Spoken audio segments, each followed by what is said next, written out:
Bom dia, boa tarde, boa noite, gente, tudo bem? Eu sou o Pedro, eu sou do quinto período de Ciências Biológicas da UEM-Bar. A gente está fazendo essa aula por conta da disciplina de Instrumentação para o Ensino de Ciências. E hoje a gente vai falar um pouquinho para vocês sobre os biomas brasileiros. Essa aula é voltada para o sétimo ano do ensino fundamental, mas quem quiser assistir pode ficar à vontade. Então, eu sou a Lara, também sou do quinto período de Ciências Biológicas da UEM-Bar. E como o Pedro disse, a gente vai falar para vocês aí sobre os biomas: Amazônia, Cerrado, Caatinga, Mata Atlântica, Pantanal e os Pampas.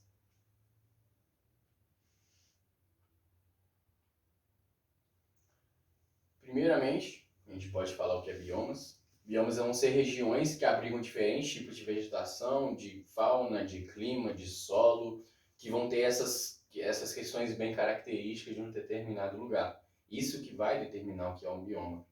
E o estado de conservação e de continuidade da vegetação vão definir a existência ou não desses habitats.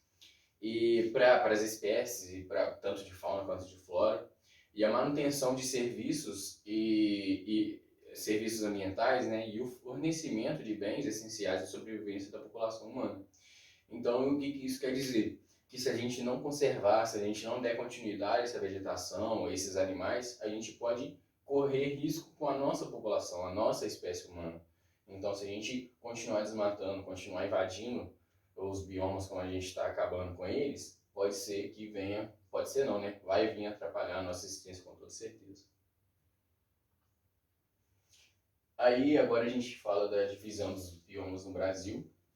A gente está na Amazônia, né? Que pega ali Roraima, Amazônia, o estado. Vai pegar o Acre, Rondônia, Mato Grosso, Pará, Amapá, Maranhão, Tocantins. Vai pegar muita parte do Brasil, porque é um maior bioma do nosso país, né? A gente tem o Cerrado, vai pegar Maranhão, Tocantins, Mato Grosso do Sul, Minas, Bahia, Piauí, São Paulo, chega até no Paraná. E é aquela questão, né? Que é o segundo maior e é gigantesco também. A gente tem a Mata Atlântica, que pega praticamente toda a costa do Brasil. Todos os estados da costa têm Mata Atlântica, mas ainda chega até Goiás, chega um pouquinho no Mato Grosso do Sul, chega em Minas e o resto dos estados costeiros do Brasil. A gente tem a Caatinga, que fica restrita ao Nordeste brasileiro, mas ainda no norte de Minas tem um pouquinho ali. A gente tem os Pampas, que fica restrito só ao Rio Grande do Sul. Esse fica restrito só ao Rio Grande do Sul mesmo. O Pantanal, que chega no Mato Grosso do Sul. E pode chegar um pouquinho ali em Goiás também, dependendo do que se considera o Pantanal. E pode parecer pequeno, né, o Pantanal e o Mato Grosso e o Pampa, desculpa. Mas se a gente levar em consideração o tamanho do território brasileiro, é bastante coisa. Bom, falando agora sobre a Amazônia, é o maior bioma do Brasil, ocupa aproximadamente 40% do território. É a maior bacia hidrográfica, possuindo aproximadamente 1.100 afluentes, que são cursos d'água, né, e rios. E o principal rio é o que todo mundo conhece, né, o Amazonas. O clima ele é quente e úmido e o solo ele é arenoso com uma rica camada de humus. Bom, a Amazônia tem a maior floresta tropical do mundo, com a vegetação dividida em matas de terra firme, que seriam regiões de maior altitude. Um exemplo que a gente colocou aqui é a castanheira. Tem as matas de várzea, que são localizadas em altitudes mais baixas. Um exemplo que a gente colocou aqui é a seringueira, famosa na produção da borracha, né, do látex. E a gente vai ter também as matas de igapó, que são localizadas em regiões mais baixas também, propícias a inundações. Que um exemplo que a gente colocou aqui é a Vitória Régia. Uma curiosidade dessas plantinhas aqui, plantinhas não, né? Que elas vão possuir a maior folha do mundo e elas podem aguentar aproximadamente uns 40 a 50 quilos. E o diâmetro da folha vai medir mais ou menos uns 2,5 metros, assim. E a mata de várzea, como a Lara falou, por ela ser de uma altitude mais baixa, em determinada época do ano ela fica alagada também, né? E a mata de igapó é praticamente o ano todo alagada. e a gente vê aqui a plantação de uma seringueira, de seringueiras, né? Isso que não seria mata nativa, mata que foi, isso aqui foi plantado pelo homem por conta dessa produção do látex, né? Mas antes, os seringueiros, com certeza, eles tinham que ir para dentro da floresta para conseguir colher esse látex. Bom, apenas 14% é considerado fértil para a prática agrícola, né?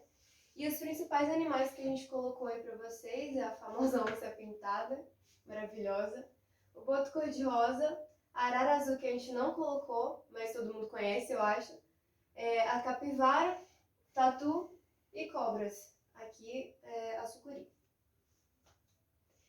A floresta ela vive a partir do seu próprio material orgânico e o seu delicado equilíbrio é extremamente sensível a qualquer interferência. E os danos causados pela ação antrópica são muitas vezes irreversíveis. Essa questão de os danos podem ser irreversíveis por conta do ponto de não retorno que os cientistas chamam, os cientistas que estudam essa parte de clima, de desmatamento e tal, por conta de, se chegar mais ou menos ali em 25%, que é o número estimado, pode ser que a mata ela se autodestrua, a Amazônia ela se autodestrua, por conta de ser enorme e precisar de muita coisa para sobreviver. Precisa de muito recurso. Então pode ser que se ela chegar em determinado número de desmatamento, pode ser que ela, infelizmente, venha a se autodestruir. Uma representação aí que a gente colocou, com os rios, né? A vegetação, e seria essa a representação da Amazônia. Agora, vou falar um pouquinho do Cerrado, né? É o segundo maior bioma do Brasil, como eu comentei no início. Ele vai ocupar cerca de 24% do território brasileiro. Ele vai ter uma diversidade biológica enorme, como também na Amazônia, como também na Mata Atlântica, em todo o resto do Brasil. O Brasil em si é muito diverso biologicamente, ainda bem, só que a gente tem que saber aproveitar isso, né? Sair desmatando, estudar realmente as plantas, os animais, tudo que a gente tem, não sair acabando com tudo. E o Cerrado ele é considerado o berço das águas. Ele abriga 9 das 12 bacias hidrográficas do Brasil. E grandes aquíferos, como o Guarani e o Bambuí. E a gente que não é tão velho assim, mas já é mais velho que vocês do 7º ano, a gente sempre vê na televisão falando do aquífero Guarani, não sei se vocês já ouviram falar, que é um aquífero que a gente tem aqui no Cerrado.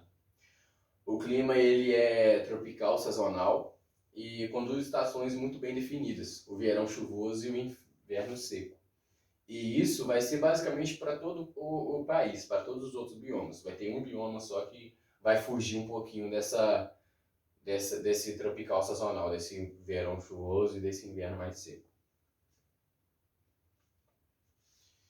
A vegetação ela vai ser distribuída em formação savânica, provavelmente vocês já ouviram falar de savana na África, mas a gente tem savana no Brasil também. Florestal ou cerradão e campestre. E além das árvores tortuosas, de tronco tortuosos, por conta de fogo natural que acontece no cerrado, por isso que essas árvores elas são tortuosas, tem cascos grossos. A gente também acha o indaiá, que é esse tipo de coqueiro de palmeira, o capim-flecha, que é um capim mesmo, né? E o buriti. E o buriti ele é muito usado para alimentação de alguns animais. Alguns animais eles gostam muito dessa frutinha, tipo um coquinho. E essas aí são as principais plantas, algumas das principais plantas encontradas, né? Agora falando sobre fauna, as principais espécies da fauna são a ema, né? Que parece aqui esse avestruz, esse passarinho grandão. A gente acha que só tem lá para fora, a gente tem a ema aqui também no Brasil. O tamanduá-bandeira, todo mundo provavelmente conhece, o tucano também, que todo mundo deve conhecer. O lobo-guará, que muita gente começou a conhecer só agora por conta da Norte 200 aí que a gente está tendo agora. A onça parda e o veado campeiro, que é esse do meio aí. E o solo, ele vai ser ácido, ele é muito ácido, ele é pobre em nutriente e muito rico em alumínio. E vem sendo devastado também pela expansão da fronteira agrícola, essa ação antrópica que vem acabando com muitas áreas do Brasil. E além disso, o material lenhoso, né, como eu comentei, das árvores tortuosas, ele vai ser explorado para a produção de carvão, não só aqui no Cerrado, mas todo o resto do Brasil vem sofrendo essa gigantesca ação antrópica. Aí vocês podem ver aí uma imagem do Cerrado. A gente não vê tanta floresta, aquelas florestas bem densas, bem fechadas. A gente vê mais essas vegetações arbustivas, essas árvores menores, que os morros, os chapadões, né? A gente tá vendo aí na imagem. Bom, falando agora da Caatinga, a Caatinga vai ocupar cerca de 10% do território brasileiro e a Caatinga é um bioma exclusivo do Brasil. Por isso a maioria das espécies são endêmicas, que seria que vão, tipo, as espécies só vão existir naquela determinada região, entendeu? Vão ser específicas daquela região, que isso é muito importante. O Caatinga é caracterizado por possuir rios intermitentes, que são rios que secam durante o período do ano, e o Rio São Francisco ele é um dos rios que é conhecido por ser um dos poucos rios perenes, que vão ser rios que não secam durante o período do ano. O clima de lá ele é semiárido e possui um período de chuva e o outro de seca. E como a gente comentou, como eu comentei, né? Que é aquela questão de ser um período chuvoso e um período seco. É basicamente isso. Ele vai possuir a vegetação xerófila, que seriam vegetações que estão mais adaptadas a viver em ambientes mais secos, arbustivos e árvores tortuosas. Exemplos aí que a gente colocou: o juazeiro, o mandacaru e o xique-xique.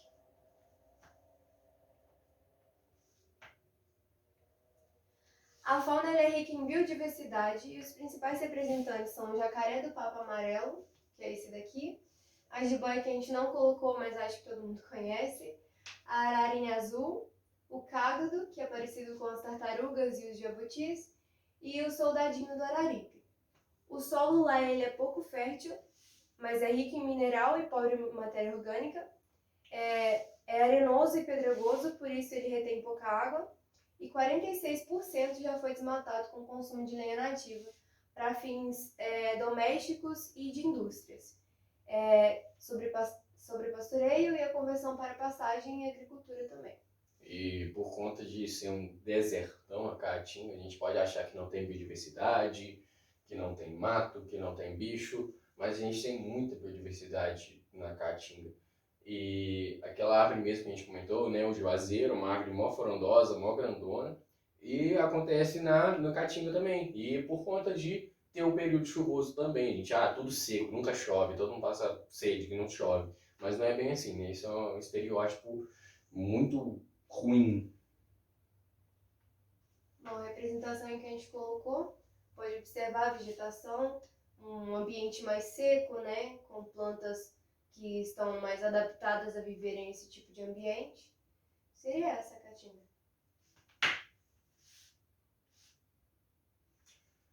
Agora a gente vai falar um pouquinho da Mata Atlântica, a nossa querida Mata Atlântica, né, que a gente vive aqui na Mata Atlântica, aqui no Sudeste, aqui na zona da Mata Mineira, aqui em Ubá, e ocupa mais ou menos cerca de 13% do território brasileiro. E a biodiversidade dela vai ser muito semelhante à da Amazônia. Isso porque antes, muitos milhares, milhões de anos atrás, a gente tinha um corredor que que pegava a Amazônia até a Mata Atlântica, tinha essa ligação, tinha vegetação que ligava esses dois biomas. Então, muitas espécies que a gente tem lá na Amazônia, a gente tem aqui na Mata Atlântica por conta desse corredor ecológico que tinha. A gente tem duas bacias hidrográficas que vai alimentar os rios São Francisco, Paraíba do Sul, Paraná e alguns outros rios aqui da região, né? Que basicamente esses três são os maiores. O clima ele é tropical úmido e a temperatura vai ser elevada, o alto índice pluviométrico, né, de chuva, vai chover bastante, vai chover bastante. A umidade do ar ela é elevada e períodos de estiagem são escassos, que volta naquela questão da chuva, né, que não era para ter tanto período de seca, era para ter um período menor de seca. E também vai apresentar o clima tropical de altitude no sudeste, o clima tropical de altitude no sudeste e o subtropical no sul.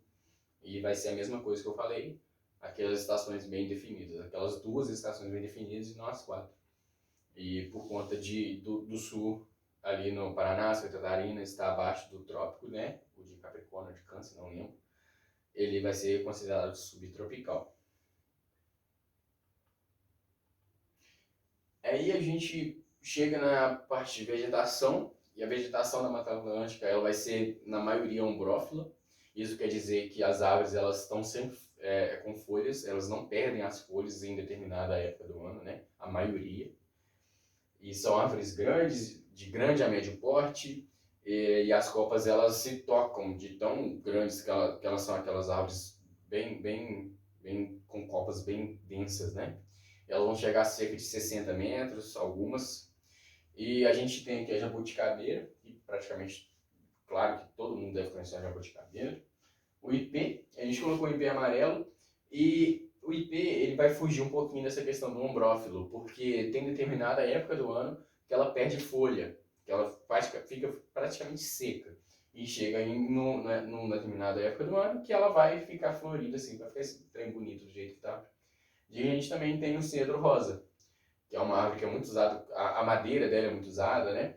E é uma árvore muito grande, grossa, muito bonita, que a gente tem essa questão dessas árvores grandes que a gente tem aqui na Mata Atlântica. Os principais exemplares da fauna são os micos, os muriquis, que é esse bicho bonito aqui, o maior primata das Américas, e os bichos preguiça, que é o bonitinho aqui o primeiro, a jaguatirica, que é esse gatão bonito aí, as rãs e alguns outros sapos pererecas, outras cobras também. E 39% dos mamíferos da Mata Atlântica eles são endêmicos.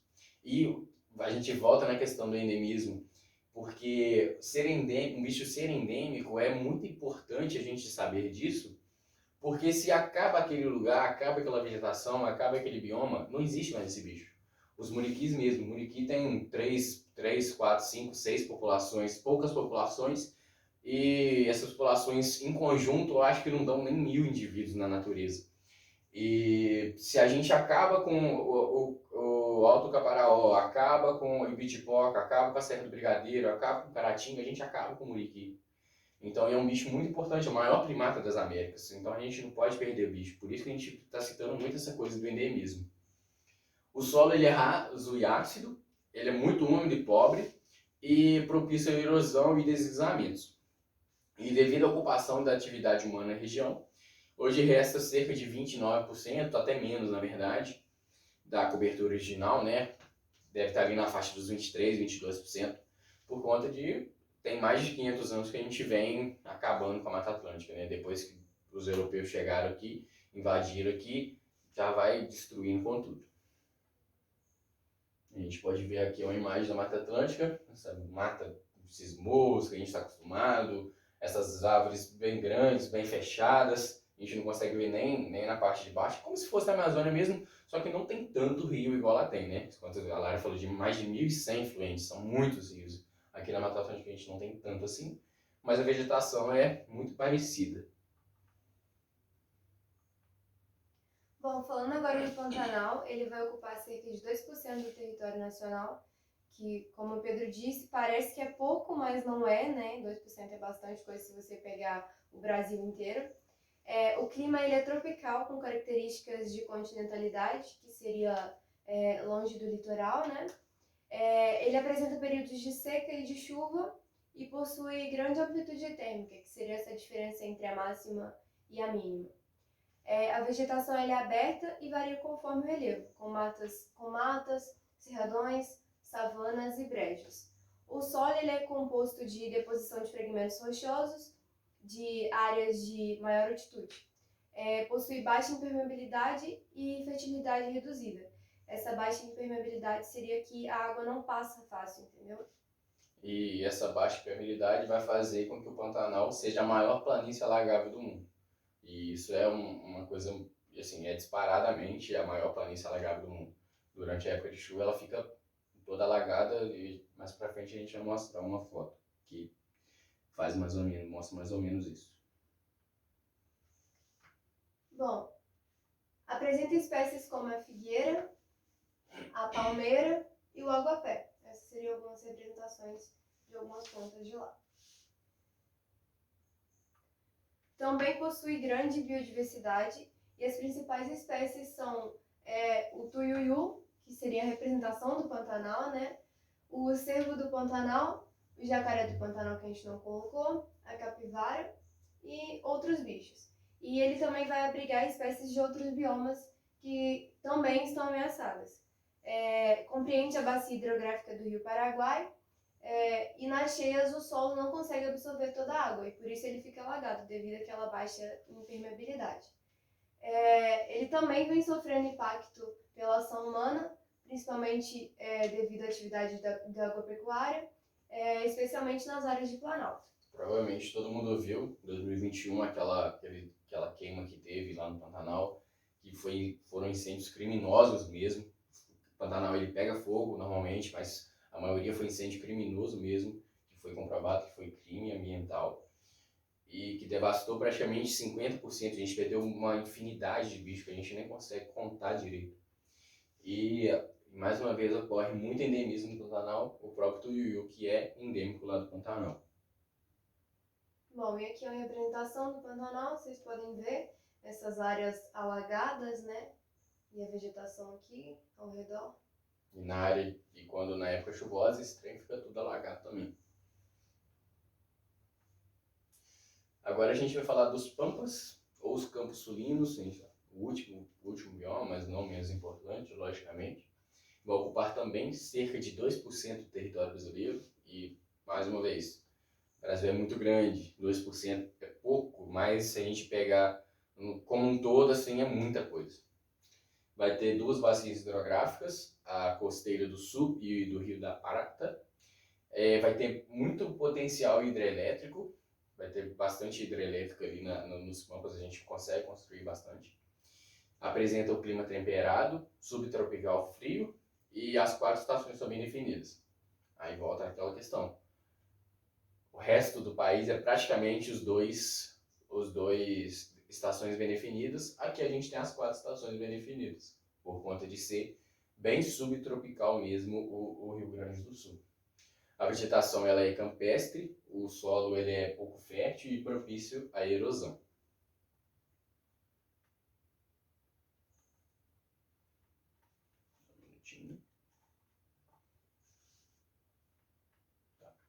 Algumas plantas do Pampas vão ser a grama-tapete, que é essa aqui, o louro pardo, que é essa árvore comprida aí, e a grama-amendoim. A gente colocou 2 gramíneas por conta de mostrar mesmo que os Pampas, como vocês vão ver na foto, é basicamente um pastão grandão assim, só que logicamente tem a sua diversidade, né?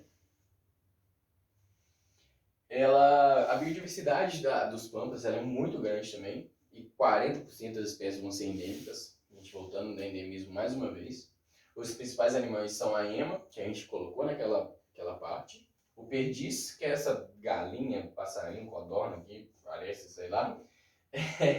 O pica-pau, que a gente não colocou um pica-pau. O João de Barro, que tá fazendo a casinha dele aí. E um preá, que parece aquele porquinho da Índia, uns ratinhos assim. E é muito bonitinho, olha só. E a introdução das monoculturas, né, e da pastagem com espécie exótica tem levado a uma rápida degradação e descaracterização das paisagens naturais do Pampa. Isso quer dizer que, com o tempo, com essa expansão que a gente está tendo, com essa ação antrópica, com muito gado pastando e pisando naquele solo, só está acabando com o solo. E mesmo sendo um pasto, um pastão, não é para ficar gado andando do jeito que está acontecendo e nem para a gente desmatar o que tem e plantar soja. A gente pode ver aí, você vê que é uma planície, né? Mas algumas árvores, logicamente, mas a maioria vai ser gramínea mesmo. Aí, por último, a gente colocou umas perguntas para vocês responderem, a gente gostaria que respondessem, né? Para descrever o que é um bioma. Identificar e diferenciar os biomas brasileiros. Identificar os problemas causados pelo homem em cada bioma, e essas 3 perguntas a gente fala durante a aula, né? E identificar quais as ações para evitar a degradação dos biomas.